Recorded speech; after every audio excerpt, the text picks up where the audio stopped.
नमस्कार, मैं हूं मृत्युंजय चौहान और आप देख रहे हैं इस वक्त राष्ट्रवाणी। इस वक्त हमारे न्यूज़ रूम में हमारे साथ मौजूद हैं महामंडलेश्वर यति नरसिंह अनंतगिरी जी। ये हमारे स्टूडियो में आए हैं। सबसे पहले इनसे हमारे यहाँ आने का कारण पूछ लेते हैं। देखिए, अमिताभ अग्निहोत्री जी निष्पक्ष पत्रकारिता की सबसे मजबूत आवाज़, जिनकी दृढ़ वाणी के कारण पूरा देश जातीय नरसंहार में जाने से बच गया। नासमझ और मूर्ख नेताओं ने, राजनेताओं ने जिस जातीय गृह युद्ध की आग में पूरे देश को झोंक दिया था, सबसे मजबूत आवाज़ जो उसका विरोध करने के लिए खड़ी हुई और जिस आवाज़ को सुनकर लाखों करोड़ों नवयुवक खड़े हुए इस अन्याय के विरुद्ध, और इस ये यूजीसी का जो एक्ट बनाया गया था जिसका लागू होना इस देश के और सनातन धर्म के विनाश को तय कर देता। अमिताभ अग्निहोत्री जी खड़े हुए, करोड़ों लोगों ने उन्हें सुना, सरकारों ने उन्हें सुना, सुप्रीम कोर्ट ने उन्हें सुना। हम केवल उनका धन्यवाद देने के लिए, एक धर्मगुरु होने के नाते मेरा ये कर्तव्य बनता है कि हम उनका धन्यवाद ज्ञापित करें। उन्होंने पूरे देश को, सनातन धर्म को एक महाविनाश से बचाया है। मैं ये नहीं जानता ये शांति कितने दिनों की है, लेकिन अभी एक देवदूत की तरह उन्होंने हम सबको बचाया है, हमारे देश को बचाया है, हमारे धर्म को बचाया है। लाख लाख उनका धन्यवाद, उनका अभिनंदन करने के लिए मैं अपने साथियों के साथ, अपने शिष्यों के साथ यहाँ आया हूँ। शुक्रिया। लगातार सर भी लगातार इस बात को उठाते हैं कि यूजीसी के जो नियम हैं उनमें कहीं ना कहीं ऐसा है कि वो स्पष्ट नहीं थे, और उसी बात को सुप्रीम कोर्ट ने भी कहा कि वो नियम स्पष्ट नहीं है। लगातार सर भी इस बात को कहते नजर आ रहे हैं। उन्होंने जितने भी हमारे साथ डिस्कशंस किए हैं या जितने भी प्लेटफॉर्म्स पर उनके वीडियो गए हैं, सब में सर ने एक बात बोली कि यूजीसी के नियमों में कुछ खामियां हैं और उनको ध्यान देने की ज़रूरत है और उन खामियों को दूर किया जाना चाहिए। लेकिन पॉलिसी मेकर्स ने इस पर ध्यान नहीं दिया। जब ये नियम लाए गए या जब ये अमल में लाए गए तब उन्हें अंदेशा नहीं था कि इस तरीके की स्थिति देश में पैदा हो जाएगी, सवर्ण समाज सड़कों पर उतरकर प्रदर्शन करेगा। देखिए, सवर्ण समाज को अगर नहीं जगाया जाता, उन्हें नहीं बताया जाता, तो ये बिल तो एक्ट तो आ गया था, यूजीसी एक्ट 13 जनवरी को। लेकिन कुछ लोग, 2 या 3, पूरे भारत में 2-3 आवाज़ें जो इसके खिलाफ खड़ी हुई, उसमें से एक आवाज़ थी अमिताभ अग्निहोत्री जी की।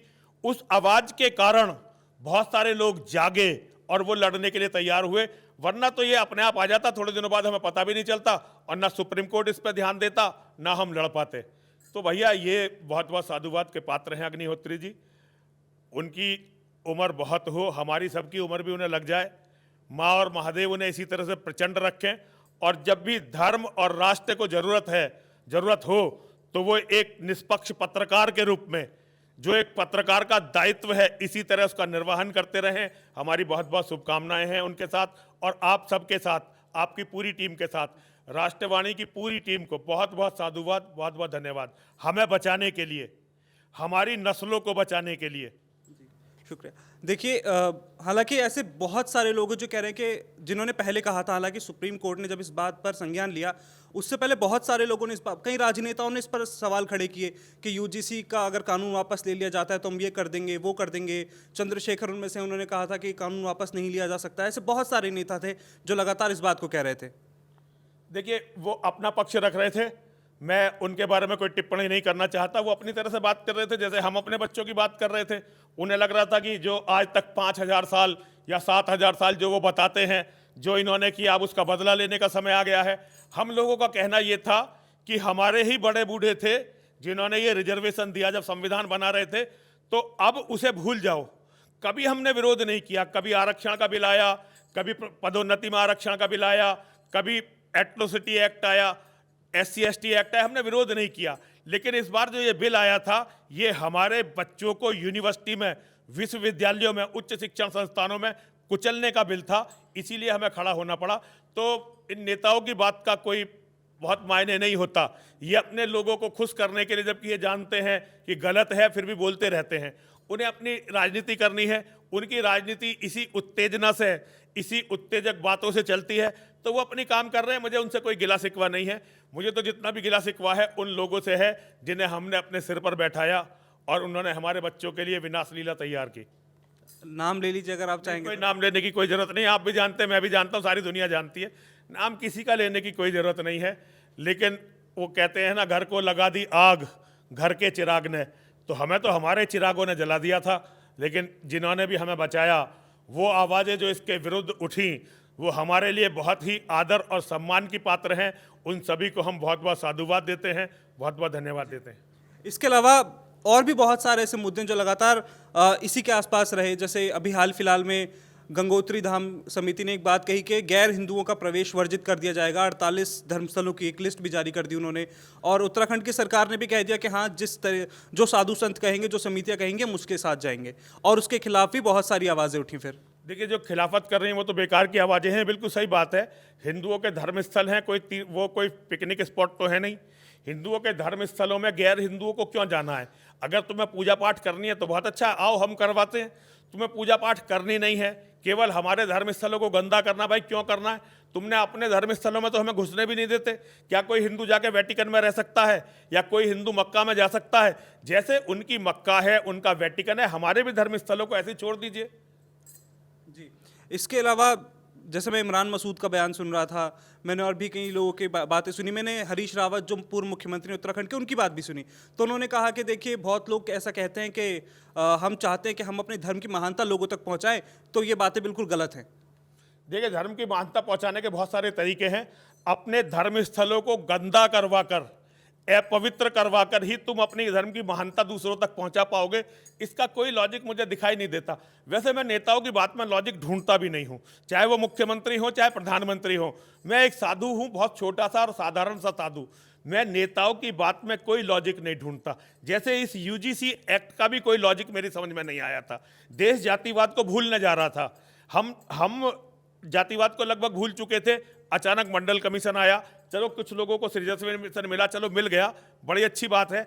अब वो घाव अब भरने वाले थे, अब नेताओं ने फिर ये धकेल दिया था। तो नेताओं की बात को, खासतौर से हिंदू नेताओं की बात को, उनके लिए निशाना केवल सत्ता है। जिस काम से वो सत्ता में बने रहें वही काम वो करते हैं।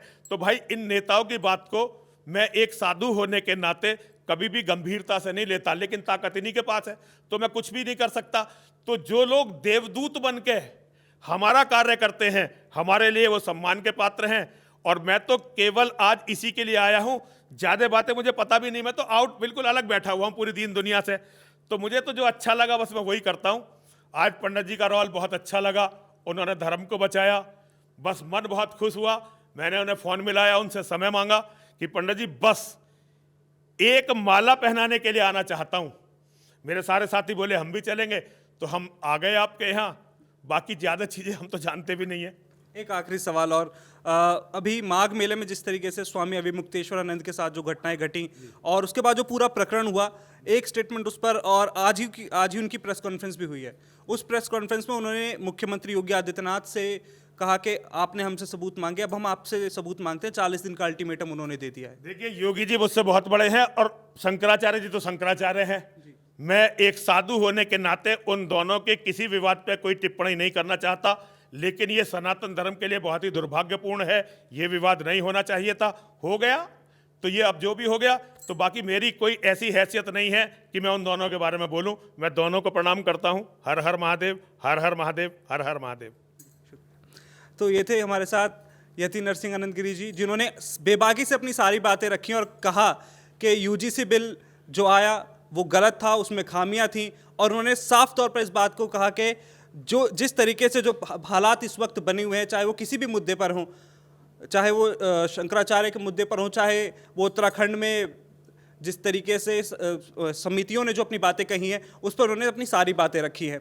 हालांकि अभी राजनीति में और क्या कुछ देखना बाकी रह गए तो वक्त ही बताएगा, लेकिन आप हमारे साथ बने रहिए और देखते रहिए राष्ट्रवाणी।